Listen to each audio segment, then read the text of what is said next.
పెళ్ళైన తర్వాత భార్యాభర్తలు ఒకళ్ళ లోపాలు ఒకళ్ళు ఎంచుకోరాదు. భార్యాభర్తలు ఎలా మెలగాలి అనేది ఇప్పుడు రిహార్సల్ చేద్దాం. రిహార్సలా? అదేనండి, అంటే ప్రాక్టీస్.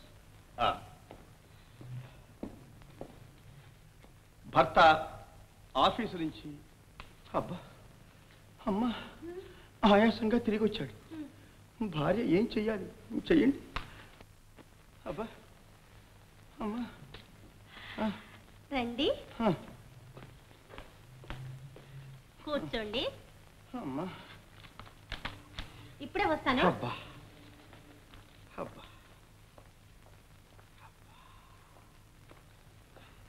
తాగండి. ఏమిటది? కాఫీ. కాఫీ నేను తాగనని తెలీదు. అదంతా పెళ్లికి ముందు. ఇప్పుడు పెళ్ళైంది, నేను చెప్పినట్లు వినాలి. అలాగే గ్లాస్ పెట్టేది. నా ఒళ్ళు మండుతోంది. నాకంతకంటే మండుతోంది. అది సరే గాని ఏమండి, నేను కొత్త చీర కొనుక్కున్నాను, బాగుందా? అసహ్యంగా ఉంది. ఏమిటి? కాఫీ పంచదార లేదు. కాఫీలో పంచదార తక్కువైతే పెళ్ళంతో తీగ మాట్లాడడానికే. చీర ఎలా ఉందండి? ఏమిటి ఎలా ఉండేది? నీ ఇష్టం వచ్చి నువ్వు ఖర్చు పెడితే ఎలాగో అని భర్త సంపాదన పెట్టి భార్య ఖర్చు పెట్టాలి. భార్య ఖర్చును బట్టి భర్త సంపాదించాలి, ఆ మాత్రం తెలీదు. ఇదిగో నువ్వు మాటకి మాట మాట్లాడుతున్నావు. భర్త ఆఫీసు నుంచి అలసిపోయి ఇంటికి రాగానే ప్రేమతో 2 భాషలు మాట్లాడటం నీకు తెలీదు. నేను ప్రేమగానే మాట్లాడాను, మీరే మండి పడుతున్నారు. నేను మండి పడితే నువ్వు శాంతించాలి. నేను శాంతంగానే ఉన్నాను. నువ్వు శాంతిగా మాట్లాడేది.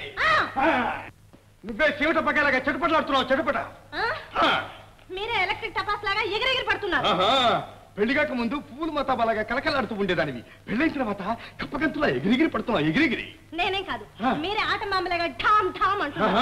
అవునవును, నేను బయట ఆటం బాంబునే, కానీ ఇంట్లోకి పెళ్ళా ముందుకు వచ్చిన తర్వాత చుచ్చుపుడిలాగా తుస్సుమంటున్నాను. ఎందుకు ఎప్పుడు నన్ను ఇలా ఆడిపోసుకుంటాను? ఏమిటి మర్యాదగా వసంతాన్ని పిలవలేదు? ఏమిటి మర్యాదగా పిలిచేది? అసలు నువ్వు నాకు భర్తవి, నేనా నీకు భర్తని? ప్రేమించి పెళ్లి చేసుకుంటున్నా, బుద్ధి తక్కువ. నేను ప్రేమించమని మిమ్మల్ని బతిమాలానా? నేను బతిమాలానా? అయితే పెళ్లికి ఎందుకు ఒప్పుకున్నారు? ఏదో పాపం ఆడపిల్ల అడుగుతుంది కదా, ఒప్పుకున్నాను. అలాగా? అయితే నేను పోతున్నా. ఎక్కడికి పోతావు? ఎక్కడ పోతావా? పుట్టింటికి. పుట్టింటికా? అవును. వెళ్తావా? వెళ్తాను. వెళ్ళిపోతావా? వెళ్ళిపోతాను. ఇదిగో మళ్ళీ అడుగుతున్నాను, వెళ్తావా అని. వెళ్తాను వెళ్తాను. వెళ్తే ఏం చేస్తారు? ఏం చేస్తాను? ఇప్పుడు బద్దలు కొడతాను.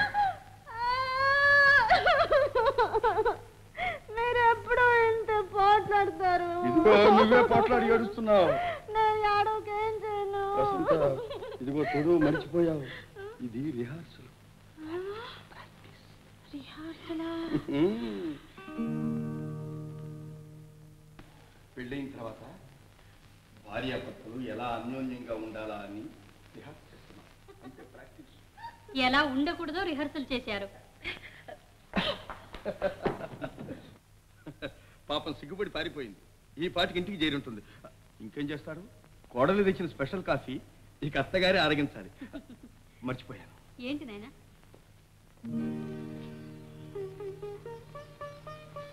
ఇవాళ బాబా షాప్కి వెళ్ళాను. అక్కడికి ఎందుకు వెళ్ళావు నాయనా? ఉద్యోగరీత్యా వెళ్ళవలసి వచ్చిందమ్మా. ఆసుపత్రిలో అతనికి నువ్వు చేసిన సేవగాను కృతజ్ఞతగా దీన్ని నీకు బహుమానంగా ఇవ్వమన్నాడమ్మా. ఇది ఎందుకు తీసుకున్నావు? ఏం చేయనమ్మా, వద్దని ఎంత చెప్పినా కంటతడి పెట్టుకుని బ్రతిమాలాడు. కాదనలేకపోయాను. ఇదిగో. ఆయన అభిమానాన్ని శంకించాను, కానీ ఈ వీడియో మీకు నచ్చినట్లయితే లైక్ చేయండి, షేర్ చేయండి. ఇలాంటి మరిన్ని సరికొత్త సినిమా వీడియోల కోసం ఛానల్ని సబ్స్క్రైబ్ చేయండి. అలాగే ఇక్కడ ఉండే ఈ గంట సింబల్ని క్లిక్ చేయండి. మేము అప్డేట్ చేసే ప్రతి వీడియో నోటిఫికేషన్స్ మీకు వచ్చేస్తాయి.